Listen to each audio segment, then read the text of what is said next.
Hello everyone, my name is Jayaprakash and I welcome you to Mentora IAS platform.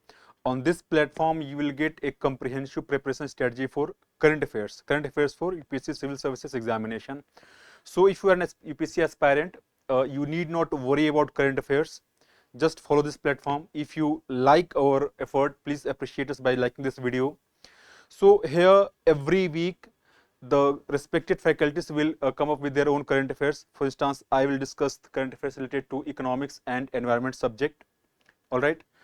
And also the PDF of this discussions is available on the website as well as on the in the Telegram group. All right. So today let's start the discussion. Today I will discuss three topics related to last week's current affairs, means 18th September to 15th September. And the first topic for 18th to 15th September current affairs, the first topic is the GST reforms. You must have heard about this, that the government has come up with GST 2.0. Second is the Great Nicobar Island project. This was again in news last week, particularly many political parties criticized the initiative of this government. Okay. Third is the flooding in Punjab. The flooding in Punjab. Here, this topic we will not discuss from the perspective of disaster management, but the reasons behind it, the ecological, geographical and man-made reasons behind Punjab flooding and what can be done to prevent the flooding in Punjab going ahead. All right. So starting with the first topic, GST. So in the 56th meeting of the GST Council, the council decided to come up with major reforms in GST in terms of rate, in terms of simplification of the entire taxation system. So if you see, under the GST reforms topic, we will discuss certain things, and in the beginning of all the topics, I will outline what we are going to discuss. पहले मैं आपको बता दूंगा कि हम लोग सभी topics के अंदर क्या डिस्कस करने जा रहे हैं. ठीक है. So the first is what is in the news. Second is what is GST. So if the government has come up with GST 2.0, we also have to understand what is GST, goods and services tax. Then we will see that why the government has made these changes after almost 8 years of when the GST was first implemented in July 2017. Then I will outline the immediate impact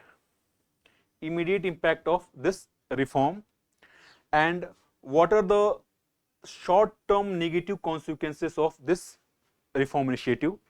In the last, we will see that the government kept certain strategic things in its mind to bring up this reform. Certain long-term economic growth of India was kept in mind to initiate this reform. All right. In the last video, I will also discuss the way forward in terms. So if there is a certain concern related to this GST reform, we will also discuss the way forward about it. All right. So let's start. First is what was in the news. So after the announcement on 15th of August, after the announcement, तो 15 अगस्त को प्रधानमंत्री ने announce किया that we are going to come up with GST 2.0 reforms. After that, 56th meeting of GST Council took place and the meeting announced that the new reforms are going to start on 22nd of September. 22nd of September. तो ये reforms हैं क्या, government क्या क्या major reforms लेके आई है इन GST 2.0. The highlight of this GST 2.0 is that the entire goods and services tax system has shifted to two slabs.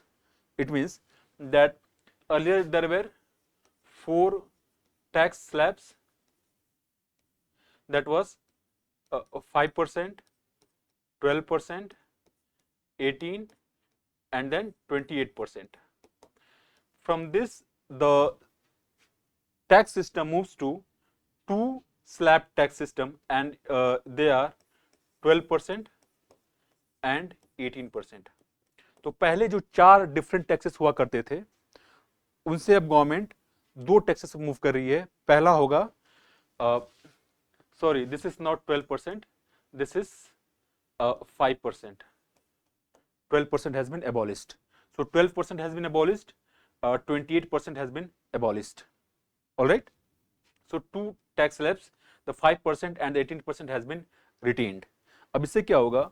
Government has to shift many of the items that were previously under 28% tax slab to 18%, and many of the 12% items have been moved to 5%. Some of them have also been moved to 18%. All right. तो ये एक major change हुआ है GST system में. Second is, government has come up with a new tax slab which is 40%, and this is specifically for luxury goods and sin goods. Sin goods like tobacco, pan masala, aerated drinks. All right. So this 40% will be for luxury goods and sin goods. Then the government has simplified the taxation system. It has simplified the filing of return, registering on the GST portal, everything. So if you are a businessman and you want to register on the GST portal, the registration has been simplified. The cost compliance has been reduced. All right. The filing of return has been simplified so that it becomes easy for a small trader to register easily on the GST portal. One more announcement, that government has operationalized what is called as GST Appellate Tribunal. Means this will look after the GST related tax disputes. So these are the main highlights of the GST reforms, and for common man, this in a way improves what is called as ease of living. Why? Because many of the items will now have less tax, and therefore the cost for common person will be less, upfront cost will be less. For a businessman or a trader, it will be a better ease of doing business. It will reduce the burden of traders. It will reduce the headache of traders. Entire process has been simplified. All right. So we discussed that in the 56th meeting of GST Council, these reforms were brought. Then we have to understand what is GST itself. GST है क्या? ठीक है? See, GST is basically a goods and services tax, and this is an indirect tax. पहले क्या था? Across the country, there are many items that we purchase every day, thousands of them, and each of them were attracting different tax rates. Each states were having their own systems of tax, their own percentage of tax what they are charging. So if let's say there are 1000 items, the prices of these items varied. Why? Because each item had different kind of tax, and each states were taxing at a different rate. Therefore, if let's say there is a piece of a packet of biscuit, the same packet of biscuit may be of different cost in let's say in the state of Uttar Pradesh and at a different price in the state of Tamil Nadu, right?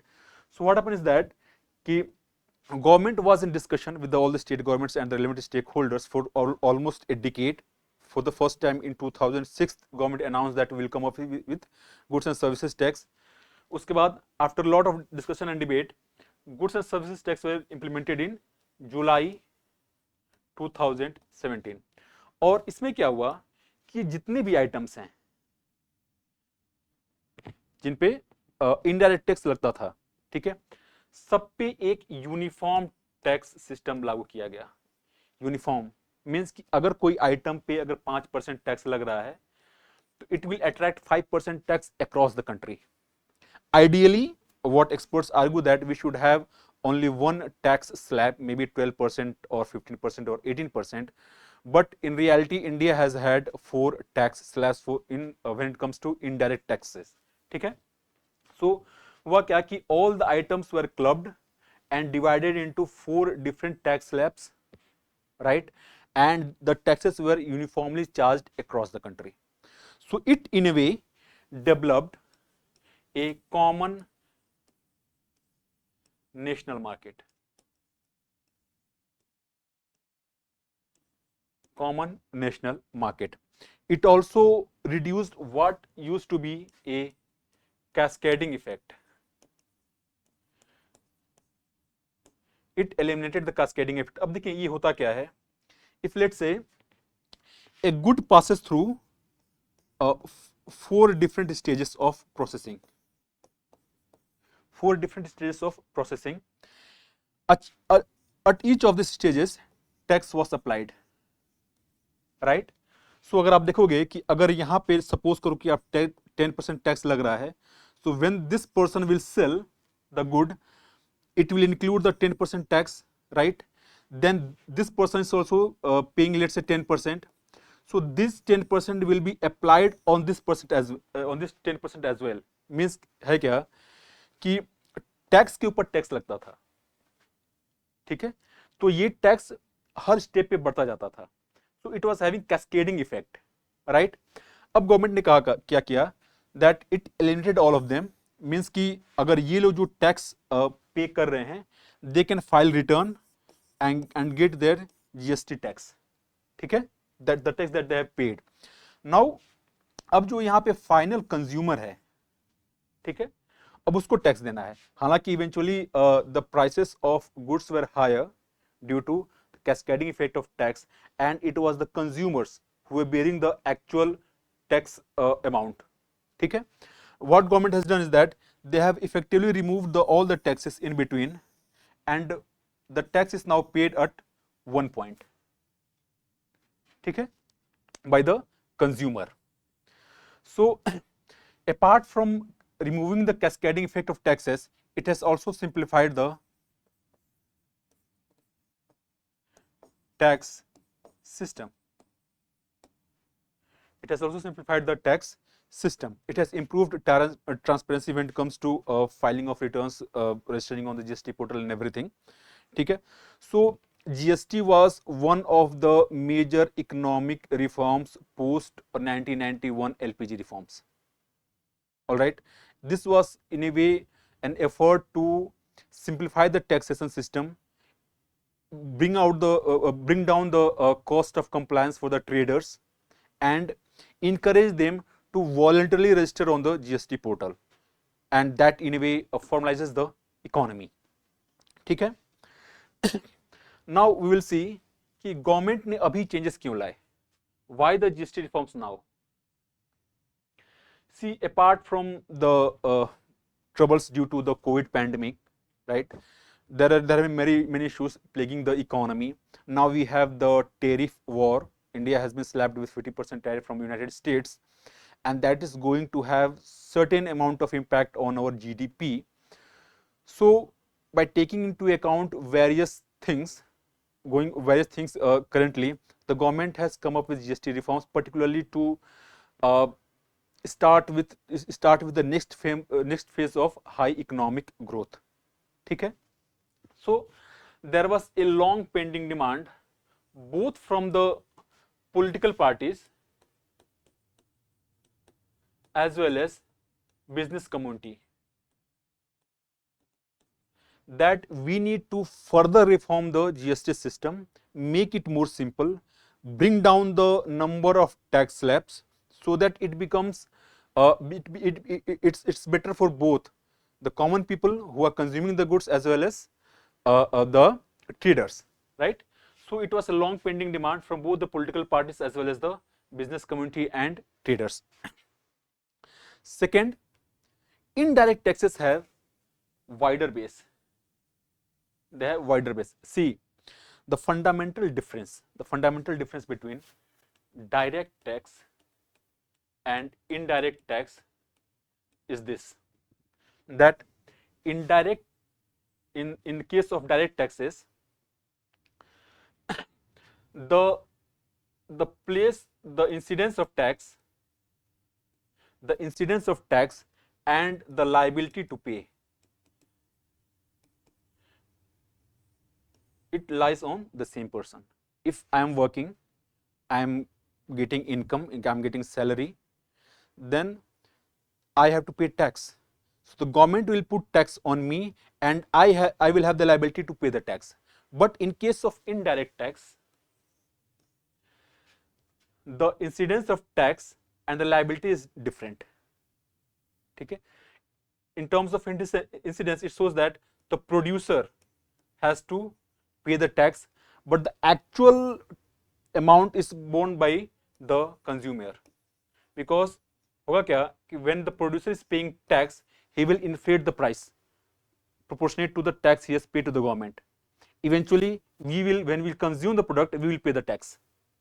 ठीक है? So that is the main difference between direct tax and indirect tax. अब देखिए होता क्या है, very small share of India's population pay direct taxes.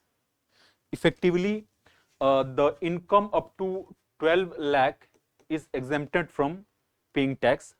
But when it comes to indirect taxes, even if you are purchasing a chocolate, a biscuit, maybe 5 rupees, 10 rupees, irrespective of the consumer who is purchasing, he may be a poor person, he may be a rich person, he has to pay tax.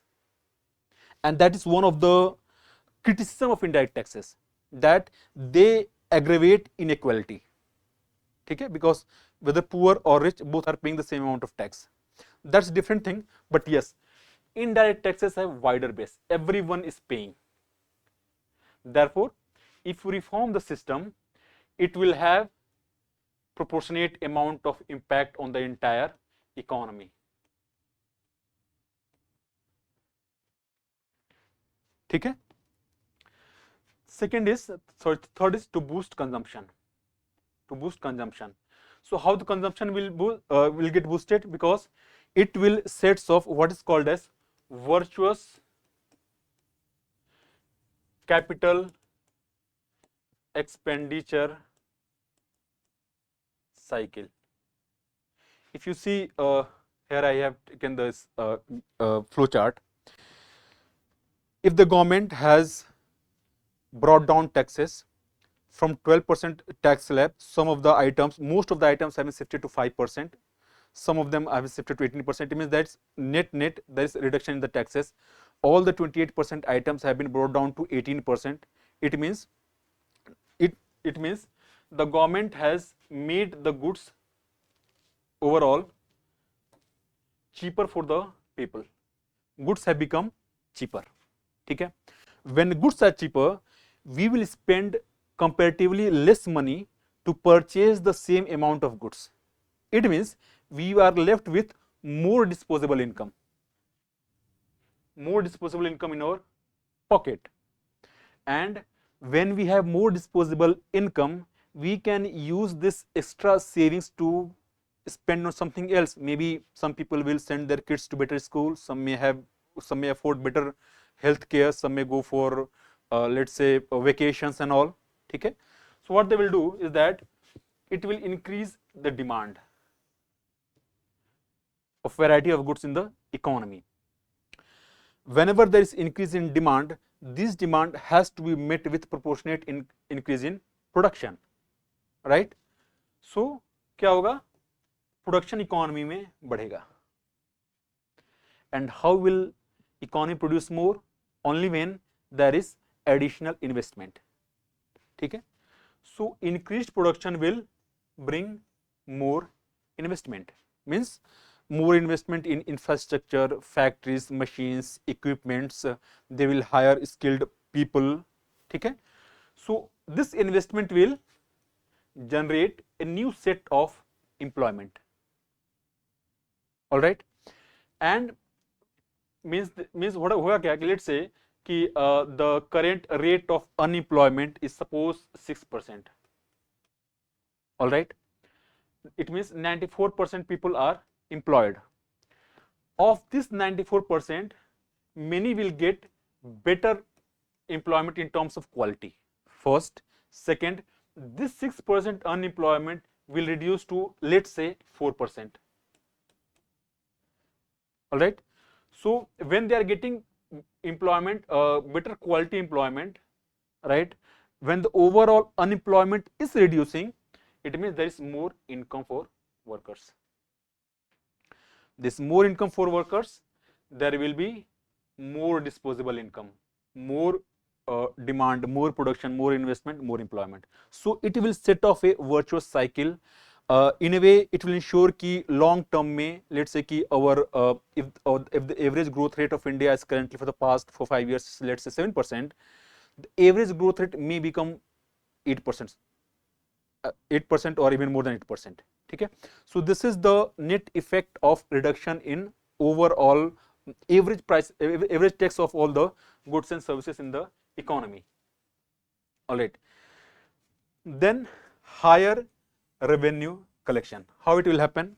See, होता क्या है? There is a concept called as Laffer curve.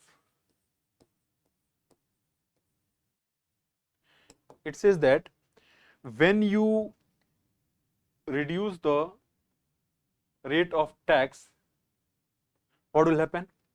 There will be better compliance.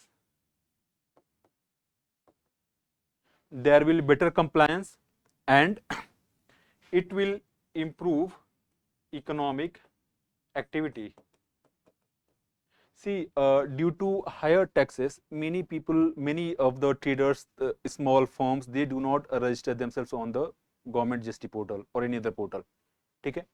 And they remain out of the purview of formal economy. And why? Because they have to pay high rate of tax. When the tax has been reduced, there will be better compliance. Okay? Better compliance will eventually increase revenue for the government. It will increase revenue for the government. All right. Now coming to one serious problem that Indian economy is facing is that it will also try to address persistent tax gap. By some estimates, there is 70% gap in actual potential of tax collection, in the potential tax collection and the actual tax collected. There's 70% gap. Let's say कि if the government is collecting 3 lakh crore rupees, suppose, by some estimates the potential is up to 10 lakh crore rupees. It means there's a lot of gap between the actual revenue collected and the potential revenue that the government can collect. Okay? So this reform will try to bridge this gap between actual and potential revenue collection by improving the revenue collection over time. Just I explained about the Laffer curve, how it will improve the tax collection, and also the virtuous capital expenditure cycle. All this will help in enhanced revenue collection. Then we have international experiences. All the experience in major democracies, major economies in Europe or North America shows that simplified tax systems eventually bring more revenue for the government. Whether it's IMF reports or OECD reports, all of them suggest the same thing. That if you have better simplified taxation system, it will improve compliance, it will lead to voluntary registration, it will formalize the economy, and there will be better monitoring, better revenue collection, and therefore better development for the entire country. Okay? So this was about the why changes now. Then we will see briefly what are the immediate impacts of this GST 2.0. So as I said that 5% tax has been retained while 12% has been abolished. So there are many household essentials which has been moved to from 5% to nil, means they will attract 0% tax. This in a way will improve the life of householders by improving their savings. Okay? Life saving drugs and medicines have been brought to nil or 5% from 12% bracket. This will make healthcare affordable. Okay? Then see two-wheelers, cars, TVs, cement. 28% has been abolished, and these items have been transferred to 18% tax slab. It means it is a relief for the middle class. Okay? Then see for the farm sector, the machineries, the irrigation equipments, again they have been transferred from 12% to 5%. It will make farming more remunerative. Okay? Then there are luxury and sin goods. The one new tax slab has been introduced, 40%. It in a way takes care of the health of Indian people. Okay? So if you see the households, the middle class, the farmers, everyone is in a way positively impacted by this GST 2.0 reforms. Now we will see certain concerns related to these reforms. The first is that government itself has estimated that they will incur certain revenue loss due to these changes in the tax slab, and government estimates that for the financial year 2025-26, the government estimated that the GST collection will be around 20.2 lakh crore. After the reforms, the government estimates that it will be around 19.7 lakh crore. So around 48,000 crore there will be net loss to the government. By some estimates, it may be even more. Okay? But we should not miss the larger picture, like the forest for the trees, that these reforms are going to eventually increase the revenue collection of the government. Okay? Then there are implementation challenges. Due to the changes in the tax slab, it is possible that there will be hiccups in the system to adjust the business and the trading community to the new tax slabs. There may be more tax disputes.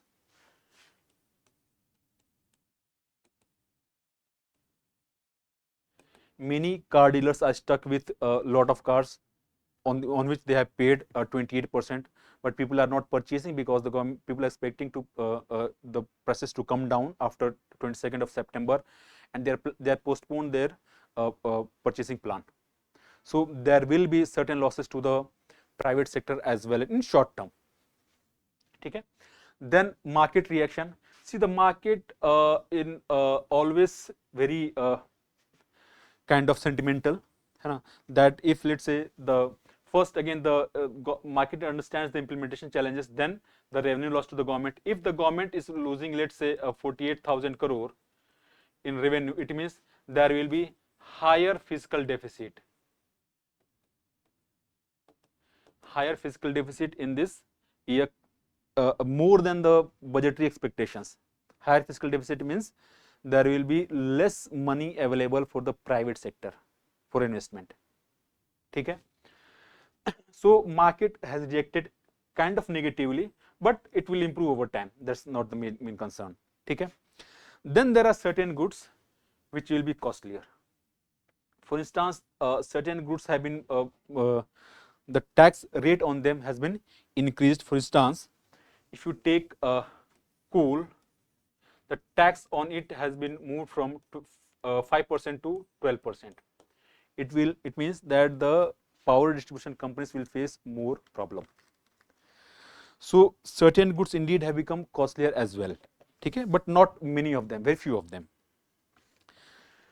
Moving on to the second last part. What are the strategic benefits that government aims to gain from these reforms? See, the government is looking at a long-term structural reform. Okay?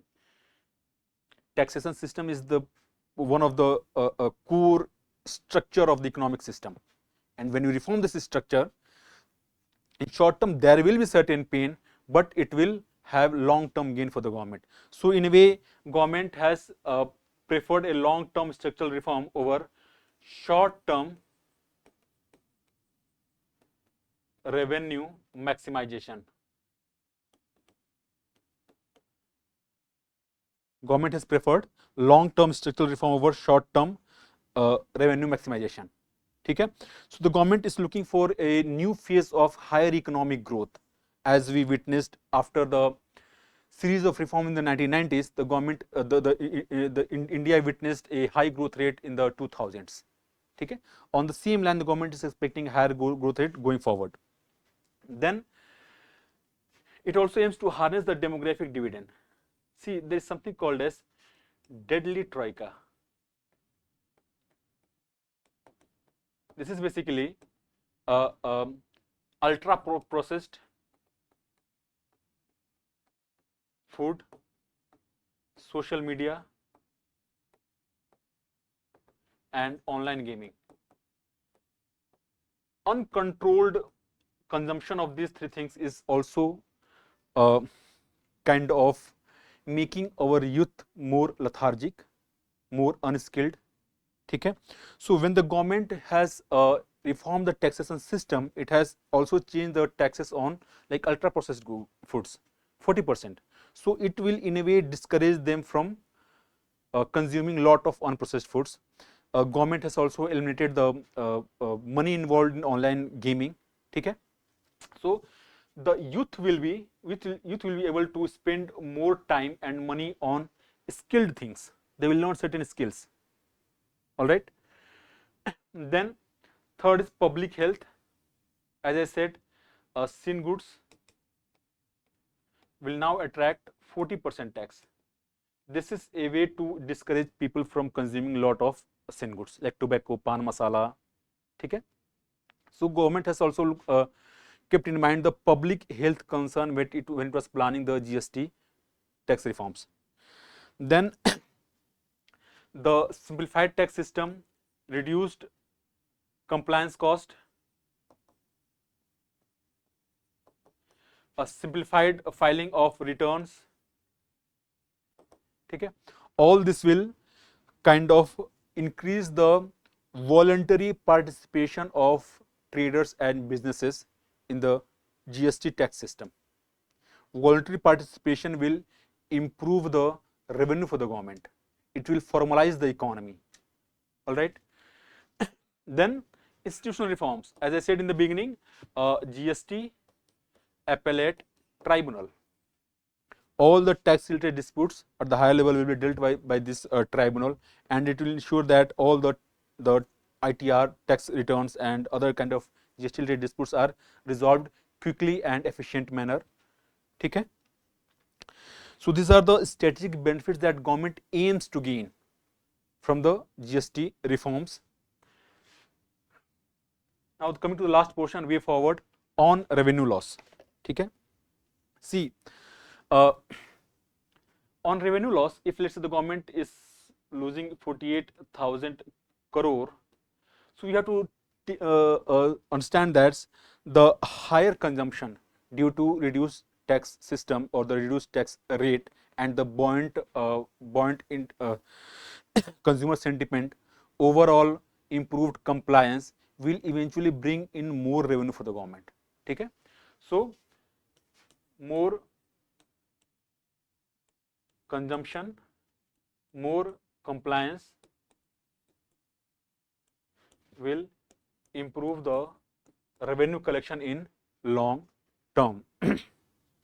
Then there is something the government has done a 40% tax rate, new tax rate. Okay. Many people are saying that it will reduce the consumption and therefore the tax collection, but in reality the things that are bracketed in this 40% tax rate, they are basically demand inelastic or other tax or demand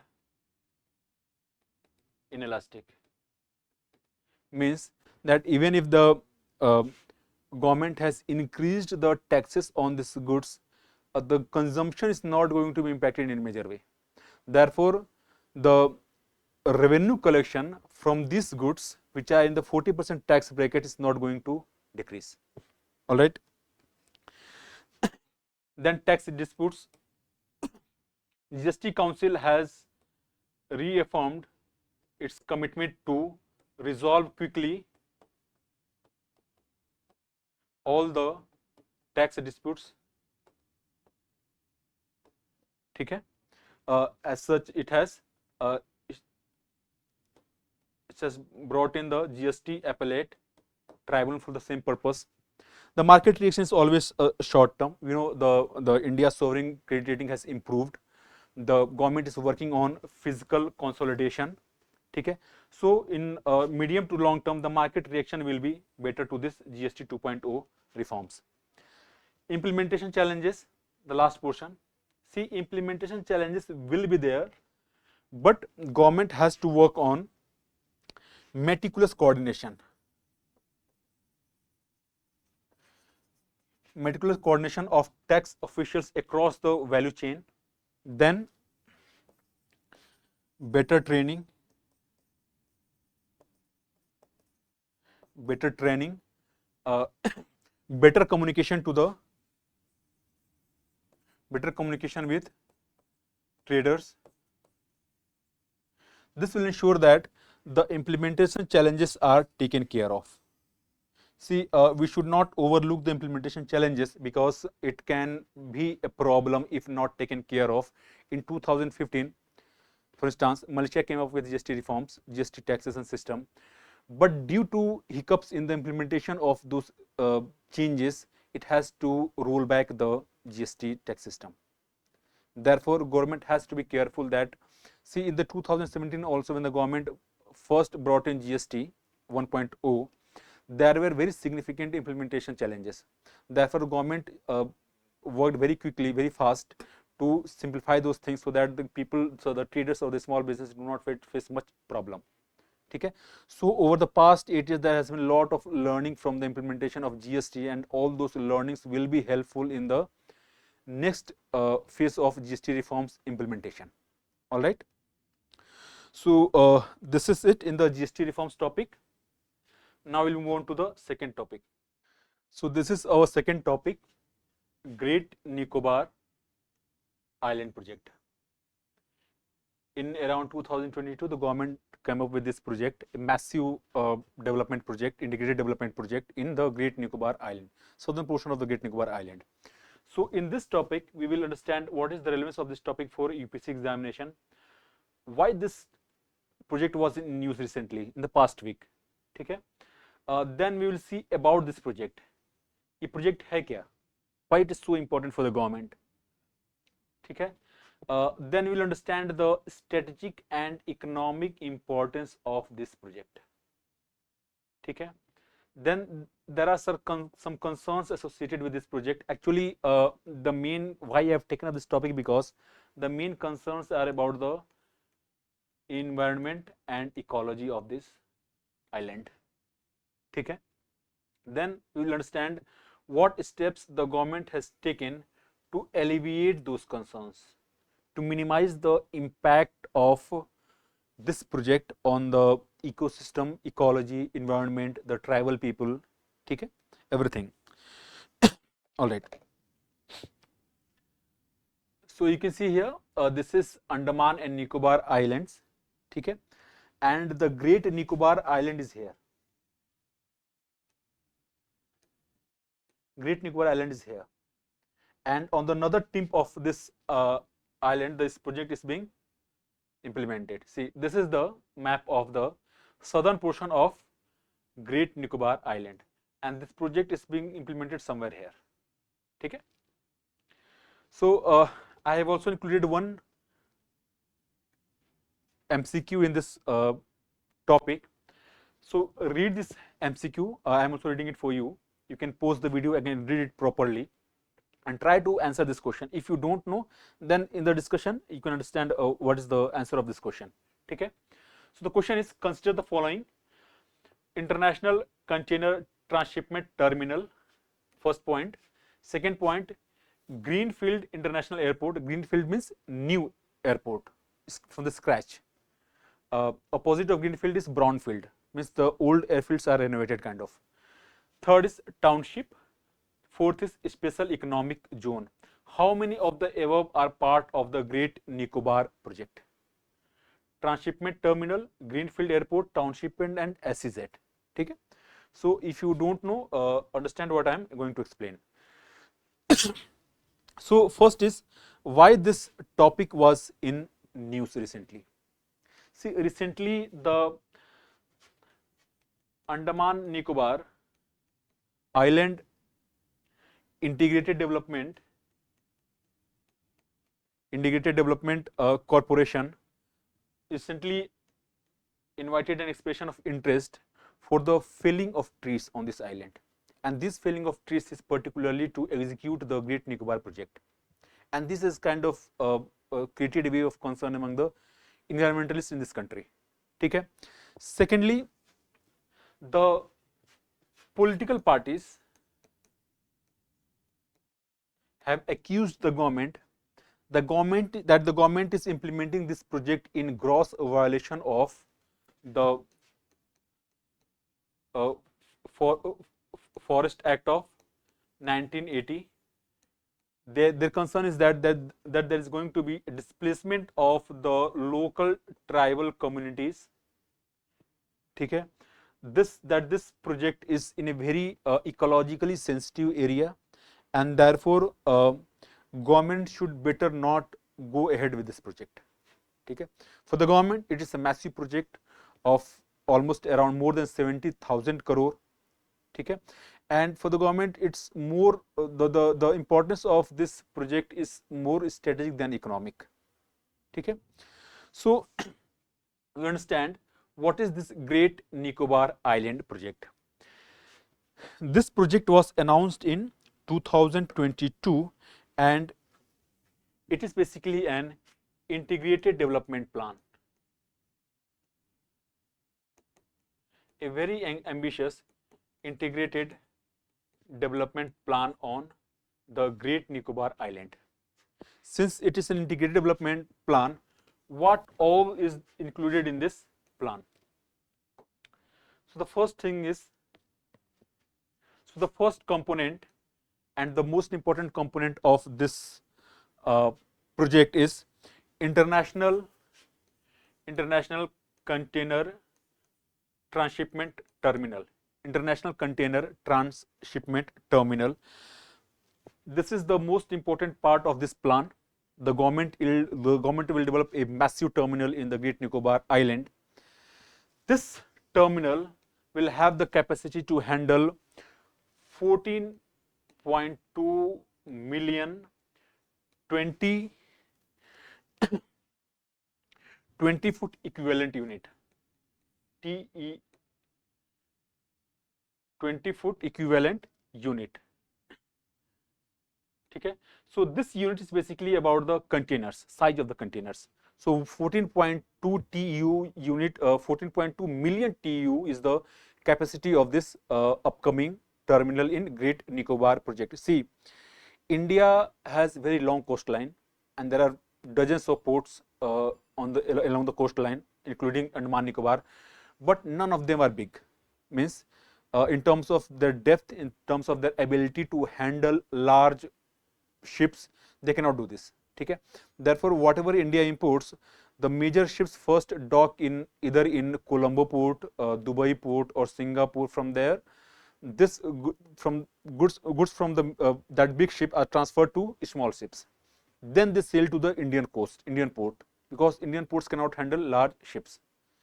So you can understand that if the government is developing such a massive terminal, it's going to be a big terminal, and it will also bring revenue for the government. First of all, India will be self-dependent. It will not be dependent on the other countries for the transshipment. Okay. So the first is this. Second is a greenfield airport. This airport will have both facilities for civilian use as well as for military use, used by Navy and Air Force. Okay. Greenfield airport, and this will be international airport, not domestic airport. Okay. Then to power all the civilian or military installation in the Great Nicobar project, there will be a 450 megawatt gas and solar power plant to power all the established installations there. ठीक है. Then there will be a new township. New township for people to live there, and this will be spread across more than 16,000 hectare. Okay. So these are the four main key components of the Great Nicobar project. Now you can go back and read that question. This project does not have anything called as special economic zone. Okay. So this is the integrated development plan to develop everything, make this Great Nicobar project self-dependent, self-sustainable. Okay. Now coming to the next portion, what are the strategic and economic benefits that government aims to gain from this terminal? Okay. See, this terminal will reduce the logistical dependence of India on other countries like Colombo, Singapore or Dubai. ठीक है ना? So this will basically will be developed as regional transshipment.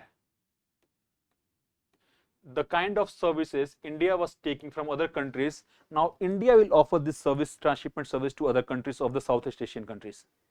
ठीक है? So this will make India more self-dependent. It will capture the regional transshipment and reduce India's dependence on other countries.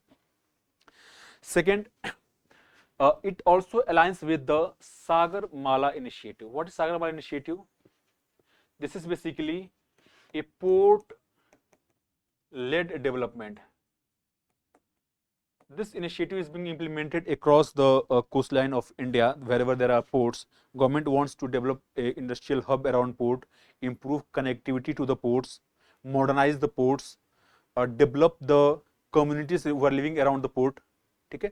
So this also aligns with the Sagar-Mala initiative, and in addition it also aligns with the Act East policy.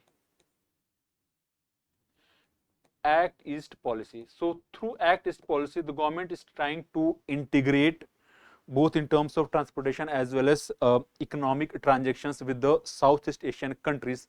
And when we have a transshipment terminal in Great Nicobar, it will enable India to integrate itself more with the Southeast Asian economies.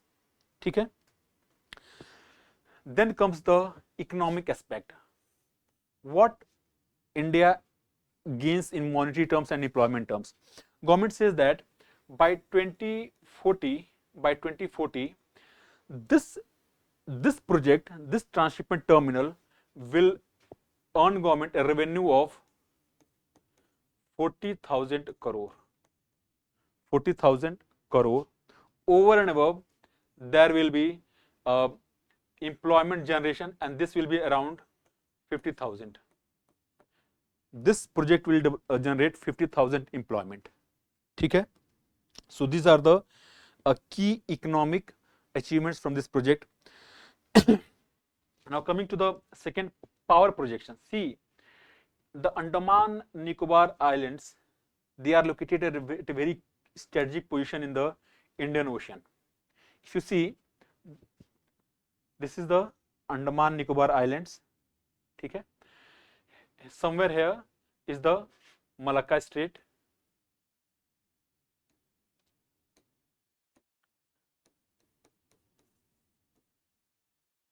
Malacca Strait. Then you have Sunda Strait, Lombok states. So these states, particularly the Malacca states, they carry a lot of trade from South China Sea to Indian Ocean, from Indian Ocean to South China Sea. And China, which is a major economy in this region, more than 50% of the China's shipments pass through Malacca Strait, and India is sitting at this very critical choke point. Okay? So from strategic point of view, it's very extremely important. Also, India can project power through its military installations in the Andaman Nicobar Islands. It can project power in the southeastern Pacific Ocean. ठीक है?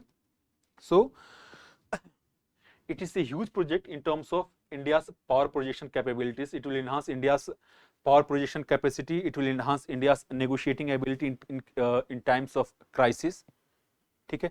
It will improve the operability of the Indian armed forces, both Navy and Air Force, from the Andaman Nicobar Islands. ठीक है? So overall, this project is going to be extremely important for the government of India and for the country. ठीक? And therefore the government, despite all economic and ecological and environmental concerns, the government is moving ahead with this project, although it is trying its best to minimize the impact of this project on the local environment. Now, last week, Congress leader Sonia Gandhi, she published an article in the Hindu raising certain concerns about this project, and we will outline the main concerns, the concerns that she raised, and otherwise also we will outline the key concerns of the environmentalists in this country with regard to the Great Nicobar project. So, what is the concern? See, these islands are very vulnerable, ecological vulnerable. They are inhabited by very primitive tribal communities. They house lot of variety of flora and fauna. We must remember that कि Andaman Nicobar Islands पे there are rainforests. They are very lush, green, dense, and they have lot of varieties. ठीक है? One square kilometer of rainforest can have different varieties that you cannot expect in any other part of the let's say tropics or any other part beyond tropics. ठीक है? So the first is that they have primitive tribals who live there. They have a lot of flora and fauna, and also they are susceptible to natural disasters. They are susceptible to natural disasters. For example, is the 2004 tsunami, right? Then coming to the displacement of tribals. Particularly if you see the Great Nicobar Islands, this area is inhabited by particularly vulnerable tribal groups, and these are Nicobaris and Shompenes. These two tribal groups inhabit this area, ठीक है? And they have their ancestral villages in this area. Once the government moves ahead with this project, it will lead to displacement. Why? Because wherever they are living, the area is basically a tribal reserve. ठीक है? और जब tribal reserve में government is implementing A project, then the government has to denotify a part of this tribal reserve. ठीक है? Means the tribals who are living there for generations, they can no longer access their ancestral areas. ठीक है? This is one thing. Then it will also destroy the forest in these regions, in the area in which this tribal lives, and it will also lead to influx of people, influx of outside people, and this in a way lead to conflict between the local people and the outsiders. So it will become a kind of local versus outsider conflict. ठीक है? So displacement of tribals is the significant concern of the environmentalists in this country. Then third is lack of consultation. The experts are accusing that government has not held a very genuine, reasonable consultation with the relevant stakeholders like National Commission for Scheduled Tribes, the Tribal Council of Great Nicobar and Little Nicobar Island, Tribal Council. See, these are in a way government bodies, and the allegation is that they have given their consent for this project under duress, under pressure from the government. Okay? Otherwise, the kind of vulnerable area this Great Nicobar is, it is very difficult for any expert to concede that the government can go ahead with such kind of massive project. Then see, whenever the government is going to do something in a area that is purely inhabited by the tribals, under Article 338A, the government has to consult National Commission for Scheduled Tribes. Okay, that's why I have included it. Then the ecological catastrophe. Of course, these are ecologically sensitive areas. If you see, by the government estimate itself, by the government estimate, a lot of trees are going to be felled to execute this project, and it shows that of the Great Nicobar area, almost 50% of the trees has to be felled to implement this project. Okay? This is in absolute terms around 8.5 lakh trees, massive number. Government says that under the first act of 1980, there is provision of compensatory afforestation. Okay? So the government will have to compensate for the destruction of forest in this area, but see, compensatory afforestation is not a substitute for a rainforest, because they are very pristine, untouched, lush green, very dense, and this forest once removed cannot be compensated by a artificial plantation of forest. Okay? So compensatory afforestation is a poor substitute for original natural forests. First thing. Second thing is that this area, the part of this project is going to be in a coastal regulation zone 1A. So this coastal regulation, depending on the area, the government regulates the development in and around the coast to minimize the impact on the local ecology. Okay? And as per the government notification itself, this area falls, part of this project falls into the CRZ 1A. It means they are extremely vulnerable areas. It is in these areas that there are turtle nesting sites.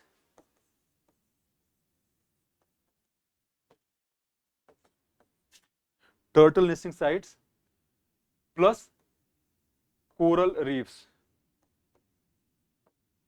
It means this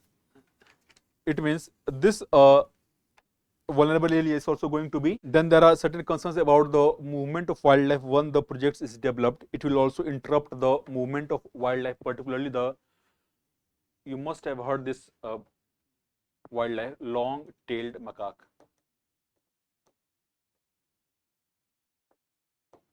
Long-tailed macaque. Okay? They also live in this same area. And the last point is that the disaster proneness of this region. If you see, the entire Great Nicobar area is highly disaster prone. जब 2004 में यहाँ पे tsunami आया था, ठीक है, the entire area subsidized by around 15 feet. It is so vulnerable to disasters. ठीक है, अभी रिसेंटली 2025 जुलाई में ही 6.2 मैग्नीट्यूड का अर्थक्वेक यहाँ पे आया. So this area is so disaster prone that it puts into kind of, it makes vulnerable the entire investment, entire project, people living around. ठीक है, of course the ecology. So अगर आप देखोगे तो entire this island series, Andaman Nicobar and this Great Nicobar project, everything is completely or rather largely vulnerable to disaster. ठीक है. Now coming to the stand of government. Government ने क्या कहा है about this project?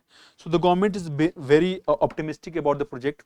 It is also optimistic about the minimization of damages, minimization of threat to this island in terms of its ecosystem and environment. अगर आप देखोगे, government has said that it has prepared a detailed, before giving permission, before asking the authorities to go ahead with the execution of this project, it has said that it has conducted a comprehensive environment impact assessment,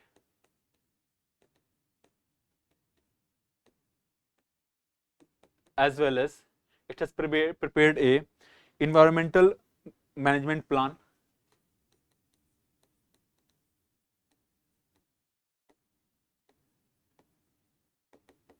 and these plans and assessment are particularly to minimize the impact of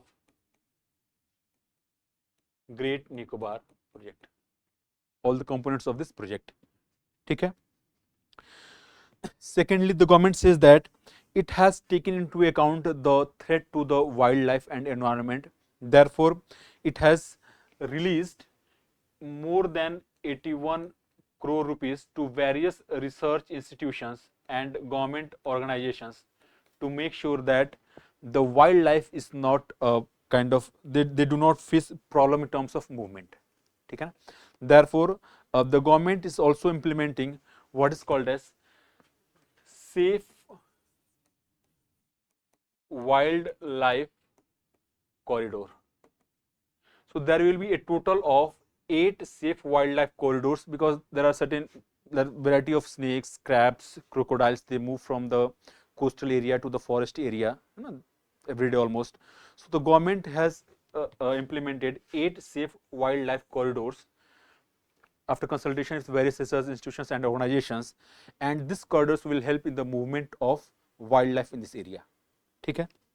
Then regarding the concern about the displacement, government says that in the project area, where in the area in which this project is being implemented, see, one thing I want to remind you is that this project, the area of this project is around 166 square kilometer. Out of this 166 square kilometer, around 36 square kilometer is the revenue land, and the rest around 131 is forest land. 131 is forest land. Okay? Since this is 131 square kilometers of forest land and the tribals are living in this area, the concern is that they will face displacement. What government is saying is that in the entire project area, there is only one habitation of the tribals, and this is in the what is called as New Changes region. Here the Nicobaris people live, and the government says that even after the implementation of the project, their habitations will not be relocated, they will remain there. Okay? Then the government has also said that there will be a committee to look after the welfare of people if any kind of problem they are facing while the execution of the project, and even beyond when the project becomes operational. If the tribals are facing any kind of problem due to this project, there will be a committee to kind of handle those grievances. Okay?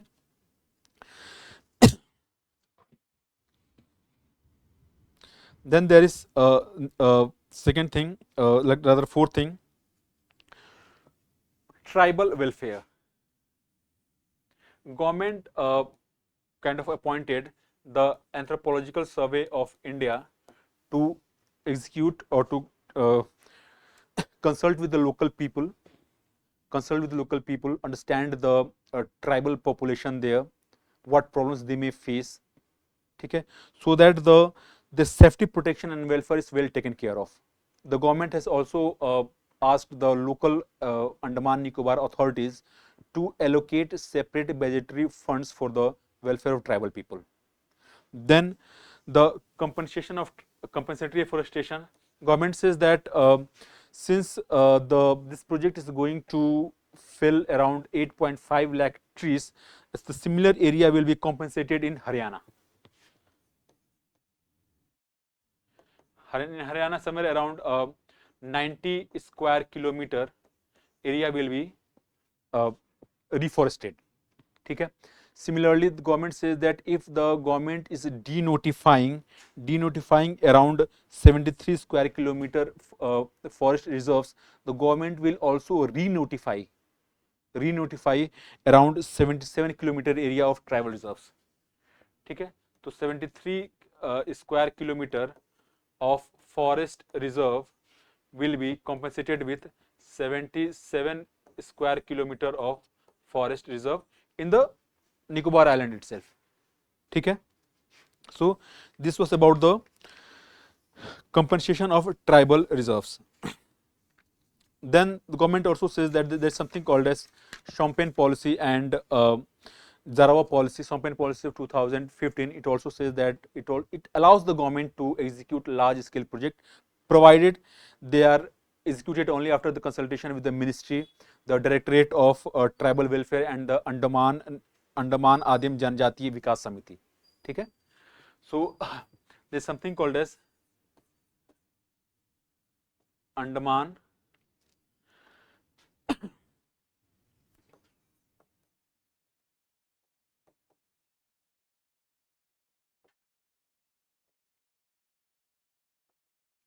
government says that the government has consulted properly with this Samiti. The Jarawa policy also makes this Samiti the trustee of the particularly vulnerable tribal groups in that region, and the government says that it has consulted properly with this Samiti, so that if they face any kind of problem regarding displacement, welfare, protection, safety, everything will be taken care of.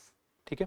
So this government is going ahead with this project, and this is basically a combination of what we call it. We can say that the environment and economy both are complementing each other. If there are certain concerns related to the environment, the government is also trying its best effort to minimize the impact of this project on the local ecology and environment. Okay? In strategic terms, this is going to be a huge project in terms of power projection, in terms of capturing the regional transshipment, employment generation, revenue generation. So this is all about the Great Nicobar project. So this is our third topic, flooding in Punjab. अभी कुछ हफ्ते पहले हमने देखा recently कि there was massive flood in Punjab.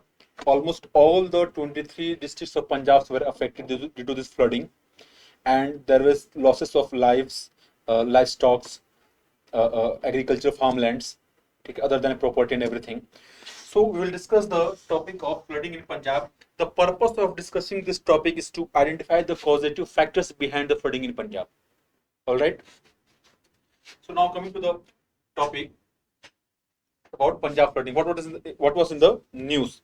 So Punjab has witnessed its worst flooding since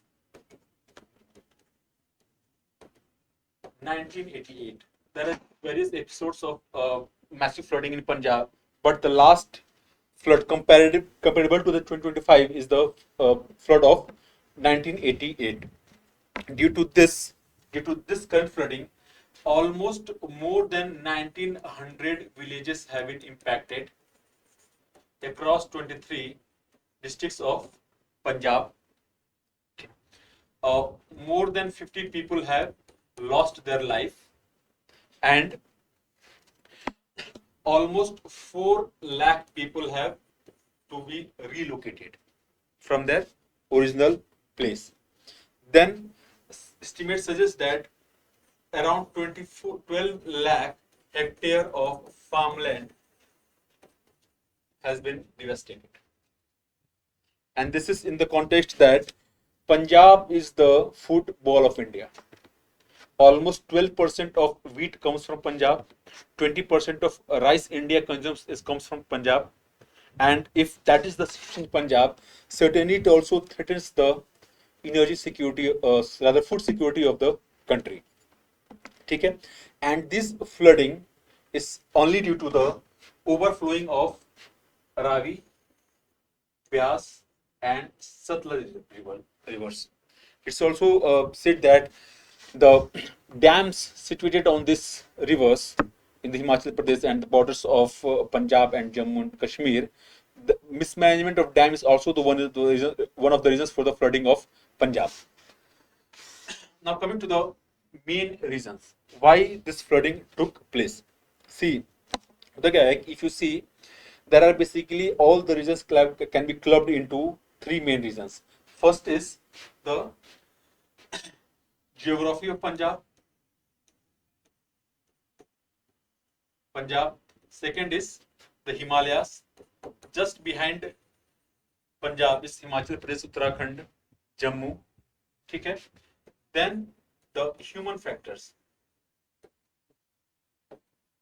आप देखोगे अगर map of India, Himachal Pradesh, Jammu, Uttarakhand, they are part of the Himalayas, but Punjab is a low lying area, it's a plain. ठीक है. Every year the rivers of Punjab, they bring new aluminum, they make the land fertile, but this, in this such kind of flooding, this boon can also turn into pain for Punjab. ठीक है. Now coming to the first important reason is the vulnerability of Himalayas. ठीक है. They are young, energetic. You know, the Himalayas are the youngest fold mountain in the world, and therefore they are unstable. ठीक है. Even a small amount of heavy rain can cause massive flooding downstream. ठीक है. So not only flooding, it also leads to landslides. So if there is heavy rainfall or any kind of seismic activity like earthquake, okay, it will lead to landslides. Himalayas are also vulnerable when it comes to cloudburst, glacial lake outburst, floods. ठीक है. So the entire Himalayan ecology is extremely vulnerable. High rain in the upper reaches of the Himalayas will cause massive flooding in the Punjab area. ठीक है. Punjab area. So the first reason why we are witnessing such kind of flooding in Punjab is the vulnerability of the Himalayas. Second is tourism. This is not rising temperature, this is tourism. देखिए हो क्या रहा है, due to rising tourism, there is more demand for land. For what? For the construction of hotels, homestays, various public utilities. There is high demand for land, and this land is largely allocated by the municipalities. ठीक है. Without due understanding of the vulnerability and the ecology of that region, the proneness to the disasters, these lands are the municipalities of Simla, Manali, Kulu, or other cities, Mussoorie, Dehradun, they are always expanding. ठीक है. In the Himalayas, they are always expanding. So when this high demand of land for the construction of various kind of utilities, it will lead to deforestation. Deforestation means the uprooting of native deodar variety. Deodar variety of plants and trees. ठीक है. Now when the native tree or plants are uprooted, it will loosen the soil of that region. ठीक है. And even small amount of rain can cause soil erosion, landslide, and flooding downstream. ठीक है. So the destruction of forest is the main reason behind flooding in the downstream areas, particularly Punjab. ठीक. See, Himalayas are vulnerable. ठीक है ना. They have limit about how much they can carry. The carrying capacity of the Himalayas is limited, but due to generate more and more revenue and economic activity, the governments, the local governments or the state governments are promoting tourism without taking into account how much a city in the Himalayas can carry. It's not like Delhi or Mumbai. If there are more people in Delhi and Mumbai, there will be traffic jam, pollution, maybe water supply problems, maybe electricity supply problems. And if the administration is efficient enough, they can manage these things. But when it comes to Himalayan cities, okay, if there is high population density, population pressure, the Himalayan ecology will start to crumble within itself. All right. So these areas are not like any other parts of the country. Now coming to the next part, heavy construction. You know, there is massive construction ongoing in the Himalayas.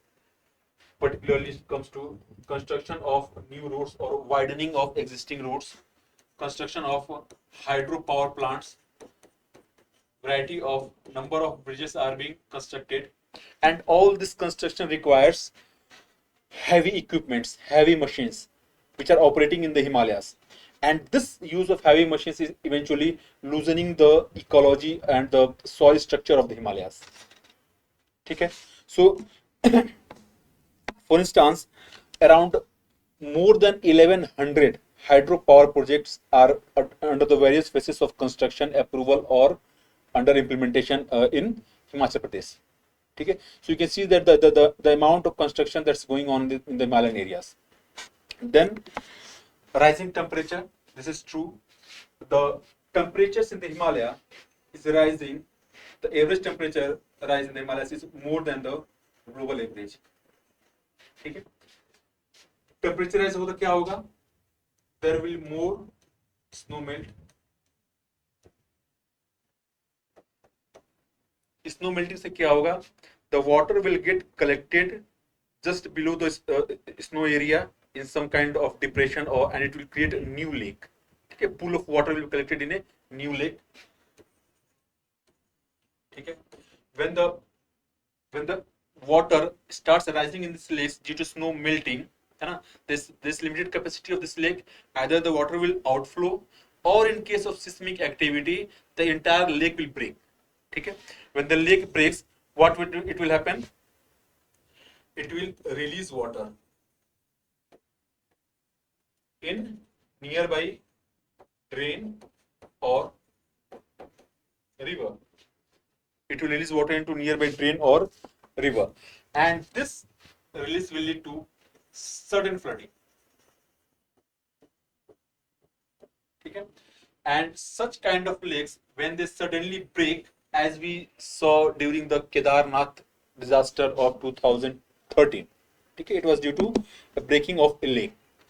Now, such kind of sudden flooding in the lower areas is also called as glacial lake outburst floods, GLOFs.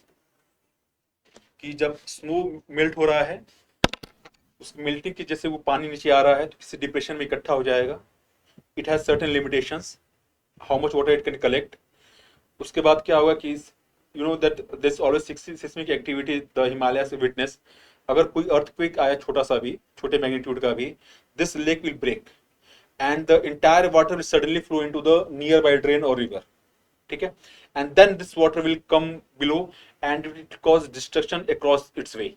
ठीक है? हमने देखा अभी कि कई सारे गांव कितने तबाह हुए in the Uttarakhand due to the recent cloud burst and glacial lake related floodings. ठीक है? So they cause massive destructions to life and property. Second last is the rivers. See, Punjab is known for rivers. It is the rivers that makes Punjab what it is. A very fertile land that feeds almost a large part of the population of India. And these rivers are Ravi, Satluj, Byas.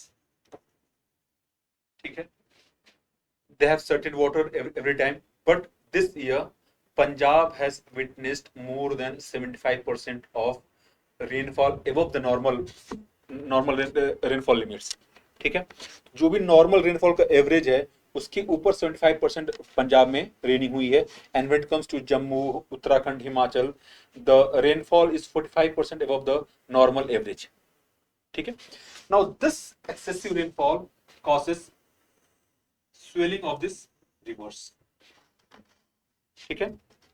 अच्छा, होता क्या है कि there is something called as a local earthen embankments are constructed in this region along these rivers, which is termed as Dusi bunds.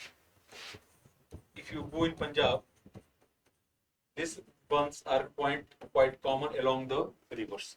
ठीक है? होता क्या है कि when the river is flooding, अगर let's say कि see here, अगर river में ज्यादा पानी हो गया है ना, if this is Beas river, तो यहाँ पे earthen embankment रहेगा, यहाँ पे रहेगा. ठीक है? तो इससे क्या होता है कि a certain level of flooding is prevented by these embankments. It does not allow the agricultural field to be get destroyed due to the swelling of the river. ठीक? But when the water is very high in the rivers, even these embankments cannot protect the agricultural fields. ठीक है? And not only that, due to illegal mining and lack of desilting of the rivers. This earthen embankments are destroyed in many of the places along the rivers. Okay? So the first line of defense for the Punjab farmers is absent whenever the crisis comes. Okay? And associated with rivers is the dams. You know, there is Bhakra Dam, Thin Dam, okay, Pong Dam. Bhakra and Pong are in Himachal Pradesh, and this Thin Dam is in the borders of Punjab and Jammu and Kashmir. ठीक है? So होता क्या है कि these dams contain certain level of water throughout the year. So they fill their reservoirs in the month of June, July, early August, and they retain this water to be released in the lean season in the month of, let's say, November, December, January, when the rainfall is not available. Okay? Now the thing is that the authorities, the criticism or the allegations is that the authorities of these dams, they kept water more than what was required, and therefore there was very little cushion available when heavy amount of rainfall came. They started overflowing, therefore the dam gates has to be opened to release the water, otherwise the dam will collapse. ठीक है? तो हुआ क्या, the sudden release of water from these dams also caused flooding in the low-lying areas of Punjab. Moreover, the allegation is that the dam authorities did not warn people in the low-lying areas. The officials of this dam, they did not inform the people through various communication means that the dam is going to be opened in so and so times. So people did not have much time, and this caused a lot of destruction of farmlands, livestock, and people. Okay, so these are the main reasons for the flooding of the Punjab plains. Now coming to the immediate steps that government took, of course, the government deployed various agencies, NDRF, SDRF, Army to for the immediate rescue and rehabilitation effort of the people. Then the government has announced that the government will rebuild homes under PM Awas Yojana. Various government schemes has been deployed to start the reconstruction process in reconstruction and rehabilitation of the people affected from the flooding in Punjab. Then to the support of children, the government has announced that from the PM Cares Fund, the children who have lost their parents, their education and every other thing will be taken care of by utilizing the funds from the PM Cares. Then infrastructure reconstruction, government says that government will use the funds available in the Pradhan Mantri National Relief Fund to reconstruct roads, railway lines, schools, hospitals, and other public infrastructure destroyed due to the flooding. All right. And then the central government also announced financial assistance of 1,600 crore for the reconstruction and rehabilitation of people who are affected by this flooding. See, these are the immediate steps. They are fine. They has to be implemented and executed. But these are not long-term solutions. Long-term solutions always lies in the causative factors. जो reasons हैं इस flooding के, वहाँ पे समझना पड़ेगा कि what's happening. वहाँ पे क्या steps government ले सकती है कि in the future the flooding is minimized and the impact of flooding is further minimized. So the authorities have to rethink development whenever they are proposing the expansion of municipality areas in the Himalayan cities. Whenever they are promoting tourism, they have to understand that there is a limitation beyond which the Himalayas cannot sustain. Okay? So whenever they are planning any development, there has to be a life cycle analysis.